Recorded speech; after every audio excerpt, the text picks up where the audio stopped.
Just moments ago, federal judge Aileen Cannon dismissed the Mar-A-Lago document case after Donald Trump filed a motion to dismiss under a violation of the appointment clause.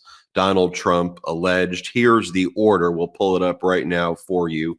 You see it right there. Order granting motion to dismiss superseding indictment based on appointment clause violation. It says, for the reasons set forth above, it is ordered and adjudged as follows.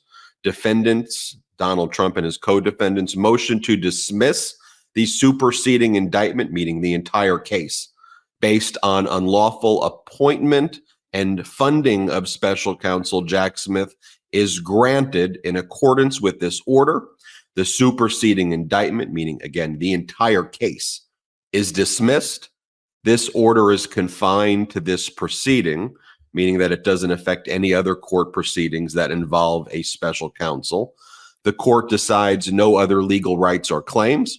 4, the order shall not affect or weaken any of the protections for classified information imposed in this case or any protective orders pertaining to the classified information. 5, the clerk is directed to close this case. Any scheduled hearings are canceled. Any pending motions are denied as moot. And any pending deadlines are terminated, done, and ordered in the chambers of Fort Pierce, Florida, this the 15th day of July, 2024. I also have with me for this very, very significant ruling, Michael Popok and Karen Friedman Agnifilo, both the other co-hosts of Legal AF. I want to turn it over to you in a moment, Michael Popok, and to you, Karen Friedman Agnifilo. I just want to read a little bit more from the order before kind of giving any additional commentary, just so people can hear the order. Here's what the first page of the order says one more time. Former President Trump's motion to dismiss the indictment based on the unlawful appointment and funding of special counsel Jack Smith is granted in accordance with this order. The superseding indictment is dismissed because special counsel Jack Smith's appointment violates the appointment clause of the United States Constitution, Article 2, Section 2, Clause 2. Special counsel Smith's use of permanent indefinite appropriations also violates the appropriations clause, Article 1, Section 9, Clause 7, but the court need not address the proper remedy for that funding violation, given the dismissal of appointments clause grounds. The effect of this order is confined to this proceeding. The analysis then goes on to explain in Judge Aileen Cannon's really first of its kind order, because this issue has gone before courts across the country before who didn't even entertain it. It was addressed by the Supreme Court before, decades ago, where they've always found that the special counsel is appropriate. Special counsels have always existed. Just think about it. There's a special counsel who prosecuted Hunter Biden. There was a special counsel appointed by Bill Barr. There are special counsels appointed all the time. But notice that Judge Cannon says, just as it relates to Donald Trump, just as it relates here, I'm confining my order here. All those other special counsels in history, y'all can deal with that separately. But when it relates to Donald Trump, I think unlawfully appointed, unlawfully appropriated. And so I'm dismissing this case. Now, of course, special counsel Jack Smith is going to appeal this to the 11th Circuit. I also think special counsel Jack Smith is going to seek to have Judge Aileen Cannon removed. What Judge Aileen Cannon essentially says in this order, though, is that under the appointments clause of the Constitution, she says that special counsel Jack Smith is an inferior officer, but he has roles and responsibilities of a superior officer. And as a result, special counsel Jack Smith cannot just be selected by the Attorney General, is the argument that Trump made and that Judge Aileen Cannon accepted, that instead he would have to be, that Jack Smith would have had to have been appointed by the president, confirmed by the Senate, and special appropriations, although she didn't really get into the appropriations issue, would have had to been made for that position, which it wasn't. And as a result, because that process didn't happen, Judge Cannon says case dismissed. One other point to make as well, then I'm going to turn it over to you, Michael Popok, is we talked about how in the Supreme Court's absolute immunity order, despite the fact that this appointment clause issue was not even an issue raised. We talked about it here on Legal AF, that Justice Clarence Thomas, in a separate concurring opinion, stated that he believed that special counsel Jack Smith and special counsels in general were unlawfully appointed. And as we described it, Justice Thomas was sending a message to Judge Aileen Cannon to dismiss this case. Now, throughout this 93-page order by Judge Aileen Cannon dismissing the case, there are constant citations to Justice Clarence Thomas's concurrence. Essentially, from Clarence Thomas's message to her is cited over and over again. Take a look at just some of this highlighted language. You see right there on the bottom, that's footnote 20, citing Clarence Thomas. There's another portion citing Clarence Thomas, some more highlighted language, talking about the pre-revolutionary official appointments and how Justice Clarence Thomas in his warped way said, look, our founders didn't want a monarchy. So as a result, you have to go through these steps. Nonetheless, we're going to say that there should be absolute immunity, even though they don't want a monarchy, but there shouldn't be special counsels. Anyway, she bought that. Michael Popok, let me turn it over to you next. But the headline here is Mar-A-Lago document case dismissed by Judge Aileen Cannon. It's gone. It's done. Now special counsel Jack Smith will appeal it to the 11th Circuit. Done with such misplaced confidence that she didn't even stay her order to give the Department of Justice special counsel's office time to appeal it to the 11th Circuit. We finally have, in a big way, in this 93-page decision, a decision by Judge Cannon. It's wrong. We'll talk about a little bit here in my piece why I believe it's wrong. And give an opening, as you said, Ben, to the Department of Justice and the special counsel's office. They're together. I know she likes to act like he's just a stranger to these proceedings. He's just a drive-by, a regular citizen that just happens to be prosecuting a case. And that way she can ignore all of the language in statutes that have been authorized by Congress, which is what matters, to allow the Attorney General to do exactly what he did in this case with a mechanism that has been around for the last 20 or 30 years, not only not challenged, but implicitly approved by various courts. She quickly dispatches even though it's 93 pages, it sounds like, wow, there must be a lot of real detail in there, not at the points that matter. Not at the points that matter. When you talk about particularly 28 USC, the particular statutes that Congress authorized, that the Department of Justice and the Attorney General Merrick Garland relies on, or any Attorney General relies on, primarily 28 USC Section 510 and 515. She does it in a paragraph and a half and says case closed, doesn't refer to any of the legislative history that would shine a light as the language, and then contorts the expressed language, sometimes with reference to Webster's dictionary, of what it actually says, which to any thinking human being, especially based on the legislative history behind each of the passages of the statutes, allows for the creation of just this type of special counsel that reports directly to the Department of Justice and to the Attorney General. Before I dive into that, let me just touch on something. As to what's going to happen next. You're going to see an appeal to the 11th Circuit here in Florida. The 11th Circuit already found that Judge Cannon was wrong fundamentally prior to the indictment even being issued in this case, twice in her interference with a criminal proceeding. This will be, if they agree with our analysis, this will be her third major strike in the case. And I think not only should they reverse her on this, her adoption of what amounts to a fringe theory that has been lurking around. Talk about zombie cases. It is a zombie theory that has been lurking around the right MAGA Federalist Society. It was brought forward first by the Landmark Legal Defense Fund or Legal Foundation, who filed an amicus brief that was also used by Judge Thomas. So the connective tissue between Thomas and this order is the Landmark Foundation amicus brief, which gets mentioned time and time again throughout the 93 pages. It was a fringe analysis before. It remains a fringe analysis now. Just the language, I'll just read it for our audience. 28 U.S.C. section 1515 says the following about the powers of the Attorney General. And I'll just refer to the language that's quoted. The Attorney General or any other officer of the Department of Justice or any attorney specially appointed by the Attorney General under law may, when specially directed by the Attorney General, conduct any kind of legal proceedings, civil or criminal, including grand jury proceedings, which United States attorneys are authorized by law to conduct. Okay, that on its face sounds like the Jack Smith special counsel position falls within A. If you don't like A, let's go to B of the statute. Each attorney specially retained under authority of the Department of Justice shall be commissioned as special assistant to the Attorney General or special attorney and shall take the oath required by law. That all happened here. The Attorney General shall fix the annual salary of a special assistant or special attorney. Well, she quickly in one paragraph says, well, that doesn't apply. Why? Where's the legislative background or legislative history?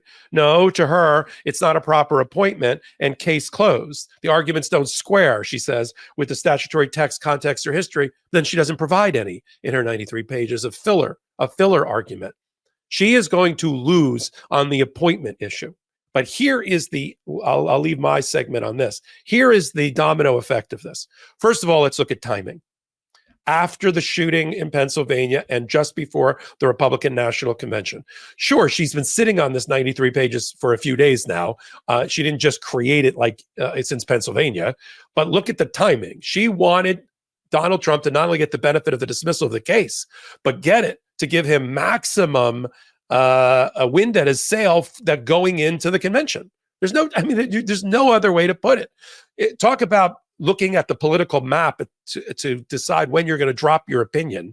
There's no other way to interpret this. I was doing a hot take this morning about the impact of the shooting on all of the cases. And as I was doing the hot take, this came up with her granting the dismissal. That's one. Second impact is going to be this sort of immediate appeal to the 11th Circuit, which we'll have to see how quickly Justice, if it's Chief Judge Pryor again, or someone else, the three-judge panel, how quickly they set a briefing schedule on this to get this case back on track. While that happens around the country, wherever there's been a special counsel, Washington, D.C. with Judge Chutkan and Donald Trump, we're going to see a filing citing to this. Filings in Hunter Biden, as you mentioned, the Hunter Biden prosecution. There's a special counsel there. Hunter Biden should be filing a similar motion, which puts him at odds potentially with his father's Department of Justice position about this particular case. I'm not sure Hunter goes right along with that immediately out of the box. But in Chutkan, where she's going to bring the parties back in at the beginning of August, there's going to be a new motion citing to this case. Now, she doesn't have to adopt it. It's not precedent anywhere but in Florida and at the district court level, unless and until the 11th Circuit, the highest court in Florida for federal, makes its ruling. Her ruling is the ruling subject to the 11th Circuit, but it's not binding on Judge Chutkan, though it will be cited along with the Clarence Thomas concurrence in what will be filed by Donald Trump, I don't know, in the next hour, to put it before front and center before Judge Chutkan. So we could also have a split circuit, because even if the 11th Circuit affirms somehow, and I think it's unlikely, Judge Cannon, Aileen Cannon's decision, the DC Circuit, even though it's been a little bit singed lately by the reversals and vacating by the Supreme Court, would rule the opposite direction. Then we have a split in the circuits, and we've got an immediate appeal to the United States Supreme Court. In any event, as we said a long time ago, as soon as July 1 immunity decision dropped, it was the death knell, and that the case in Florida was probably DOA, given Judge Cannon's already jaundiced view towards the case, her constant fighting with the prosecutors, including about this particular oral argument, where James Pierce slapped his forehead at some point, and the judge says, maybe another one of your lawyers should argue this, and you're being very impertinent to me. That we knew this was going really, really badly off the oral argument. Now, Department of Justice Special Counsel's Office has to pick up the pieces. Last comment. Her fundamental argument in Judge Cannon's 93 pages is that the special counsel is not an employee of the Department of Justice. He's a stranger to these proceedings, and he has no place prosecuting. That is fundamentally Wrong. He's on the payroll of the Department of Justice through an appropriations. He's been specially appointed as a special attorney under these particular rules and regulations, and Congress approved rules, and every court that's ever looked at it, including the United States Supreme Court implicitly in its own ruling. People like to jump up and down and say it wasn't briefed before the Supreme Court when they made their immunity decision on the jurisdiction. A Supreme Court or any appellate court can make its own determination about issues that are fundamental about a case that are not briefed by the parties. They didn't do it here, and I think there's not a majority on the United States Supreme Court to find that special counsel has to be appointed and approved and confirmed through a Senate confirmation process. Want to hear from you next, Karen Friedman Agnifilo. Yeah, I mean, this is just, I agree completely with everything that you guys are saying, especially the timing of this. The fact that she did this the day of the Republican convention. This is a 93-page decision that has a lot of legal kind of contortions in it. You don't do that overnight. And this, she's famous for these minute orders where she kind of just does these paperless minute orders that are 1 or 2 lines long. This was a master work of hers that she's been working on for a long time. I would argue even longer than July 1st, with the immunity decision being given the gift from Clarence Thomas, basically signaling to her in his concurrence that this is what she should do. You're 100% right, Popok. This comes from the Federalist Society's amicus brief that they filed, and their legal reasoning, and the thing that's been floating around for a long time, and she's been waiting and waiting to do this. But I want to talk about the positives here. And the reason there are some positives and some hope here that for everybody to think about. Number one, Judge Cannon has given Jack Smith a gift. He can finally say and appeal and basically ask her to be recused from this case because of what she has done over and over and over again. It's like he's been waiting for the right thing. He finally has something he can appeal in that area. Second of all, there's been so many issues before her that she never decided. Much of the Classified Information Procedures Act orders, also just the presidential immunity and determining what was a core presidential function, what was unofficial, what was official. She didn't decide any of that. And the reason that's significant is it's not, quote, law of the case. Because if she had made all these rulings pre-trial, any judge that would take over this case, it's very difficult to look at the law of the case de novo or anew. And so they would have been stuck with her crazy rulings. So this gives some hope. If she had, thank God she dismissed this case. She can no longer now rule on all of these decisions that are outstanding, we've been complaining that she's dragging her feet on, right? All the motions in limine, all the Classified Information Procedures Act motions, and most significantly, determining when presidential immunity would apply in this particular case, to what pieces of evidence, to which charges, etc. So all of that is still up for grabs, thankfully. So hopefully the 11th Circuit will say that this is crazy, such a fringe ruling, so not the law, that, as you said, Popok, this is her third strike, that we are going to remove her. I hope Jack Smith makes a recusal motion when he appeals this, and then he can go and get another judge. They can rule on all of these issues, and the trial, if it ever happens, at least might be based somewhere on the law. But Judge Cannon, it's been clear to everybody, has been looking for a way to dismiss this case all along. This is what she wanted to do. This is why when she said, oh, you know what, I'm going to have oral arguments on this issue. I'm going to allow strangers, right? They call them amici or friends of the court. I'm going to allow strangers who aren't parties, who have nothing to do with this issue, to come and argue and give oral arguments in addition to put in briefs. And she just used that information and those legal arguments to base her decision. And she, like I said, she did exactly what she has been planning on doing all along. So I do think that in some ways, this is okay. It's finally the thing that will get her off the case. It's finally the thing that will get a real judge to make real rulings based on the law. And nothing's happening before the election, but at least the case could be salvaged at some point. But she's been waiting to do this all along. You make a great point, Karen. It's such an outlandish area to go in, almost kind of tinfoil hat style ruling, that it's such an embarrassment to conservative judges as well. As I mentioned at the outset, special counsels have been used in conservative administrations, and actually conservative administrations, Republican administrations throughout history as well. This isn't some device that's been invented by the Biden administration. It's been used frequently over and over again. In fact, in Jack Smith's briefs, he showed all the times where Bill Barr appointed special counsels. The history of this is not something that is unique or innovative or shocking or surprising. So the fact that this is the issue where she basically said, I'm dismissing on this, I do think gives special counsel Jack Smith now, it is the opportunity not just to say reverse her, but this judge is a danger. This judge is a threat. This judge violates the law. This judge is a hack. I think that's what we'll see. Thank you, Michael Popok, Karen Friedman Agnifilo, for joining in this comprehensive coverage of this breaking news decision. We didn't have Legal AF over the weekend because of obviously the breaking news where MeidasTouch focused, but doing a little bit of a longer take on this, I think was significant. Thank you everybody for watching. Hit subscribe on this channel. Let's get to 3 million subscribers. We'll keep you updated as we learn more throughout the day. Love this video? Make sure you stay up to date on the latest breaking news and all things Meidas by signing up to the MeidasTouch newsletter at MeidasTouch.com/newsletter.